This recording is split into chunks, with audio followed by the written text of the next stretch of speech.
Hey everybody, Roger Levin here with your Practice Production Pearl of the Week. I feel very fortunate that as an educator, and I try to think of myself somewhat that way, but as an educator, I get to respond to real world situations. Every week, we get emails, phone calls, questions to Levin Group from people who are seeking advice and guidance, and we try to be helpful. So that one of the calls I got this week is, should I expand my practice? Now, like many questions, that's a dangerous question because there wasn't enough information to answer it. But what we're good at, I hope, is developing the next set of questions that need to be answered.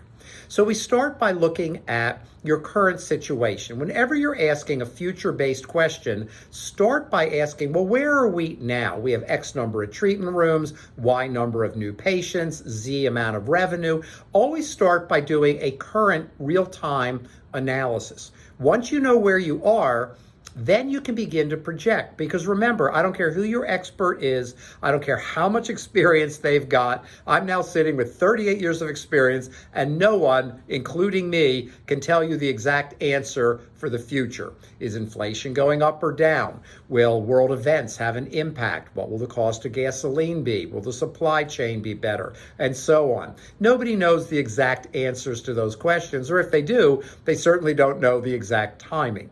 So keep in mind that future-based questions are fantastic. You should be asking them. That's called planning and strategic planning. But at the same time, there's no exact answer. So the best way to get there is, what is our current situation?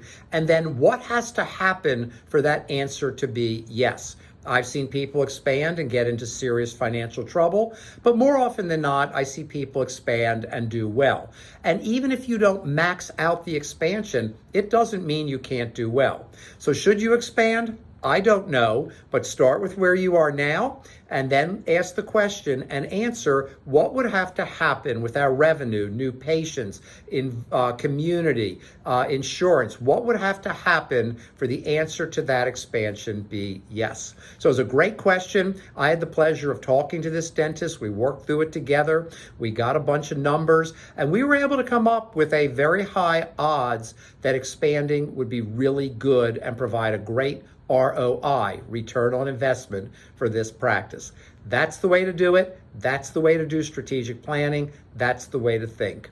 As always, I wish you increased practice production every year.